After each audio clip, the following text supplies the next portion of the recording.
মূল্যবান পণ্য উঠেছে নিলামে, আর স্থায়ী স্থাপনা গুড়িয়ে দিয়ে তুরাগ নদের বিশাল অংশ অবৈধ দখলমুক্ত করেছে বিআইডব্লিউটিএ। উপর মহলের তদবির বা ফোন কল কোনো কিছুই তোয়াক্কা করেনি অভিযান পরিচালনাকারীরা।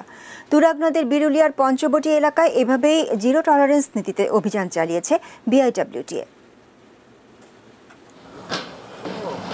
বৃষ্টি ভেজা সকালে ঢিলেঢালাভাবেই উচ্ছেদ অভিযান শুরু করে বিআইডব্লিউটিএ।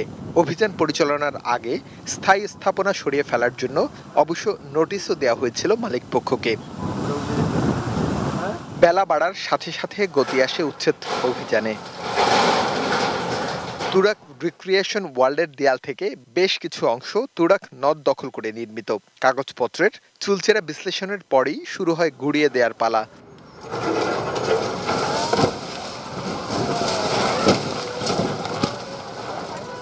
এরপরই সামনে পরে নদীর জায়গা দখল করে বানানো একটি মিক্সার মেশিনের স্থায়ী স্থাপনা স্কেভেটর দিয়ে ভেঙে গুড়িয়ে দেওয়া হয় মেশিনটি।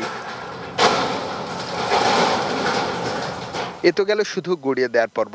নদীর মধ্যে অবৈধ স্থান স্তূপ করে রাখা বালু পাথর বিক্রি হয়েছে নিলামে। এছাড়া ট্রাকে বালু ভরাট করতে ব্যবহৃত একটি ভেকু মেশিনও নিলাম করেছে অভিযান পরিচালনাকারী সদস্যরা। 8,50,2, 8,50,3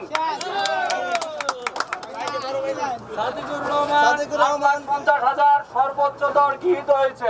নদী দখলমুক্ত করতে এই ধরনের অভিযান অব্যাহত থাকবে এমনটা দাবি করে দিনের আদ্যপান্ত তুলে ধরেন অভিযান পরিচালনাকারী নির্বাহী ম্যাজিস্ট্রেট। তুরাগ রিক্রিয়েশন রিসোর্ট বা এই ধরনের নামে দুটো প্রতিষ্ঠান, মানে একই প্রতিষ্ঠানের দুটো প্রতিষ্ঠান একই মালিকের। আর ঠিক এই মুহূর্তে আমরা যেখানে আছি সেখানে একটি সিমেন্টের রেডিমিক্স, সেইখানের ওদেরও অনেকটা অংশই নদীর মধ্যে পড়ে গেছে। সেখানে ওদের যে স্থাপনা সেগুলো উচ্ছেদ চলছে। রাজধানীর 4টি নদী দখলমুক্ত না হওয়া পর্যন্ত এই ধরনের অভিযান পরিচালিত হবে বলে জানিয়েছে বিআইডব্লিউটিএ কর্তৃপক্ষ। আরিফ হোসেন, 18 নিউজ, ঢাকা।